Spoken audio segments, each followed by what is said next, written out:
Welcome back, strangers. We're excited to do a collaboration today with Sir Spooks. They say a picture is worth 1,000 words. Photographs can capture an exact moment in our lives. Sometimes these are moments of great happiness or sadness, and sometimes you can't tell. There are so many ways you can interpret a photo. That's why photography is such a special art. Yet, there are some photographs that you can never fully understand or appreciate without knowing the history behind the photo.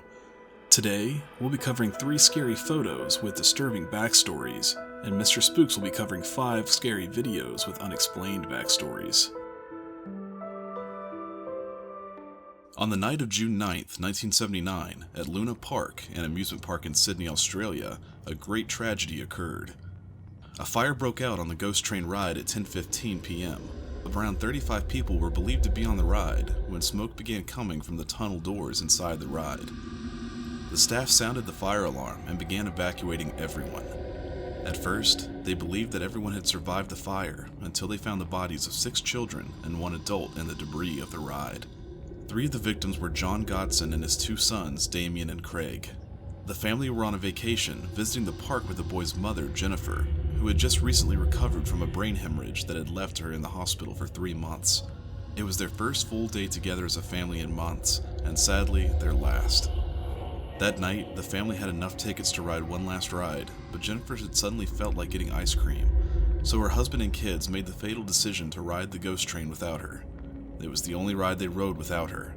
It was like something didn't want her on that ghost train. Heartbroken, Jennifer was going through photographs on their last day together when she came across something strange.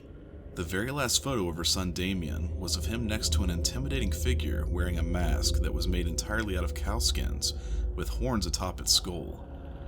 Thinking back, she remembered how the figure appeared with a group of other costumed employees at the park, but there was something that made him stand out. His costume appeared much more sinister. He went right to Damien and put his arm around the innocent boy for the photo before disappearing into the crowd of park visitors. Many comparisons have been made to the ominous figure in the mask to the deity or demon Moloch, the biblical name of a Canaanite god associated with child sacrifice. It's believed that Moloch preferred children to be burned alive as a sacrifice to him. Leviticus 18:21. Do not give any of your children to be sacrificed to Moloch, for you must not profane the name of your God. I am the Lord. Was the ghost train fire a sacrifice to an ancient god, or was it caused by something more mundane such as electrical faults, arson, or a stray cigarette igniting a prop inside the ride? 2 different investigations into the fire could not determine what caused the disaster.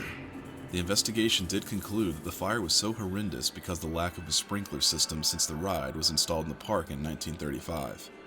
No one came forward with any information of who the man in the strange mask was, or why he was dressed in such a menacing costume that day compared to the other park employees in costumes. The initial investigation did determine that all 7 of the victims had climbed out of their cart in an unsuccessful attempt to escape the fire. Authorities determined they would have most likely survived if they had remained in the car, as it made its way to the exit tunnel like the other passengers who were lucky enough to survive the blaze. From 1960 to 1971, the island of Jersey off the coast of Normandy, France, was plagued by a serial rapist who would enter victims' homes at night and attack children and women in their beds. The monster would watch them sleep until they woke up to find him staring at them. Next, he would tether a noose around their necks and subject them to his sick desires. He was dubbed the Beast of Jersey because he wore a disfigured rubber mask with a woman's black wig, a trench coat with nails through the shoulders, and nail-studded wristlets. During the 1960s, the Beast would terrorize the orphans at local orphanages. At one, the children would report hearing something moving around the crawl space at night. The staff could never find out what was causing the sound, but orphans would wake up to the beast staring at them before being attacked and violated. One unfortunate victim was impregnated by the beast. The attacks continued until the Scotland Yard was brought to assist the French authorities. The assault stopped for 2 years during the investigation before beginning again. The police investigated an eccentric agricultural worker and fisherman who the community strongly suspected to be the beast. His home was burned by angry townspeople, and the fisherman fled the island, yet the horrendous crimes continued. Finally, on July 17, 1971, Edward Ted Paisnell was stopped by the police as he sped through a police roadblock a red light, and evaded police in a high-speed chase through the country roads. When police arrested him, they found that he was driving a stolen car and was wearing his Beast costume. In the car, the police found the Beast's mask, wig, tape, cords, and sharpened sticks. Ted claimed he was dressed for a kinky orgy he was on his way to attend. However, when police searched his home, they found he had built a barn on his property where he kept pieces of the Beast costume, photos of homes in the area, a sword, a shrine to Satan, and other strange occult items. Ted and his family were all well respected in the community. He was imprisoned by Germans in World War II for stealing food for the starving families in the area. He was a builder who spent his spare time volunteering at orphanages and children's homes. Children called him Uncle Ted, and he and his wife fostered children in their home every year. At Ted's trial, it became apparent that he had led a life like the fabled Dr. Jekyll and Mr. Hyde. During the day, he was a model citizen, and at night, he would visit his satanic shrine and don his sinister costume where he would become the Beast of Jersey. Ted had a secret obsession with Gilles de Raz, a 15th century occultist who had lured children into his castle and sacrificed them to Satan. The occultist inspired the French legend of Bluebeard, who murdered his wives and kept their corpses hanging from hooks in his home. Ted was convicted of 13 counts of assault, rape, and sodomy. Ted was sentenced to 30 years of prison, but only served 19 years and was released after being a model prisoner. He was always so good at playing the good guy when he wanted to. He returned to Jersey briefly after prison, but moved away due to the strength of local dislike against him. Ted passed away in 1994. In 2008, a child's skull was found at an orphanage the Beast would frequent, leading some to believe Ted was a murderer and responsible for several missing children in the area. Since his death, over 100 victims came forward of being assaulted by the Beast of Jersey. Count Karl von Kossel was an eccentric German radiology technician. He wasn't actually a count, but claimed to be, along with being a former submarine captain and an accomplished inventor. In 1927, Karl abandoned his wife and 2 daughters and took a job at the Marine Hospital in Key West, Florida. At the time, he claimed he was plagued by visions of a dead ancestor, Countess Anna Kostania van Kossel, who told him that his one true love was an exotic dark-haired woman who he would soon meet. On April 22, 1930, Maria Elena Milagro de Hoyos was brought into the hospital for an examination. Karl immediately recognized her as the woman from his dreams who was meant to be the love of his life. Elena was a Cuban American whose husband had abandoned her after she failed to give him a child. She was diagnosed with tuberculosis, a deadly disease which killed most of her family. Karl became close to her and told her of a supposed miracle cure that he had developed. He gave her a variety of homemade medicines, along with examining her with an X-ray machine and other strange electrical equipment that he would bring to her family's home. Karl was so distraught by Elena's sickness that he showered her with gifts of jewelry and clothing to make her feel better. He began professing his unending love for the dying woman.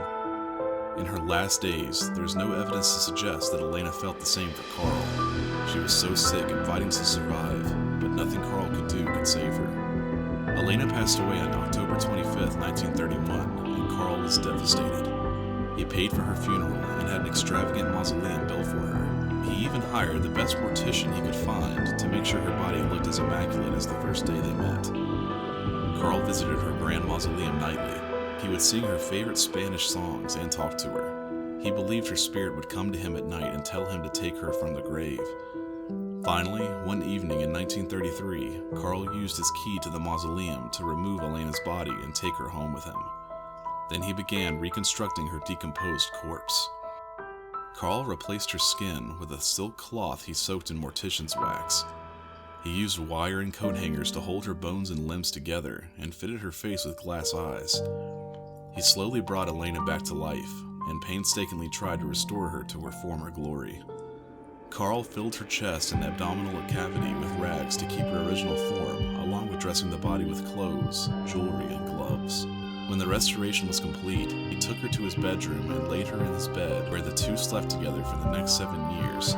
Karl used large amounts of disinfectants, perfumes, and preserving agents to mask the odor of the body and slow down the decomposing of his beauty. When all of her hair finally fell out of her corpse, Karl fitted her with a wig made of Elena's own hair that the mother had collected and given to him. People around town started to become suspicious of Carl when he stopped going to Elena's mausoleum. He was fired from his job and was often seen buying women's clothes, perfume, and jewelry, despite being an old hermit who lived alone. Local children were fascinated by the strange old man. They would sneak up to the windows of his house and sometimes catch him dancing with a giant life-size doll. In 1940, Elena's sister heard the rumors that Carl was sleeping with the disinterred body of her sister and confronted him at his home. There she made the disturbing discovery of her sister's body, who had been preserved by Carl. She alerted the police and Carl was arrested. He was charged with maliciously destroying a grave and removing a body with authorization. He was examined by psychologists and determined to be mentally competent to stand trial. The trial became a media sensation, and women across the country found Carl to be the ultimate romantic, never giving up on his love, even after death. While on the stand, Carl proclaimed that he had planned to use an airship to bring Elena to the stratosphere so that the radiation from outer space could penetrate her restored body and bring her back to life.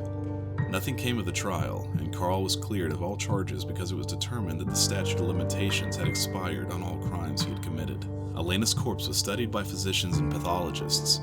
It was eventually put on public display at the Dean Lopez Funeral Home. The public was so fascinated by the strange case that over 6,800 people came to visit Carl's beauty. The body was eventually reburied in an unmarked grave, so Elena would finally be able to rest in peace. Carl returned to his wife, who helped support him in his later years. Yet his obsession of her poor Elena never went away. Carl used death mask of her body to create a life-size recreation of the corpse he had spent 7 years restoring, that he lived with the rest of his life.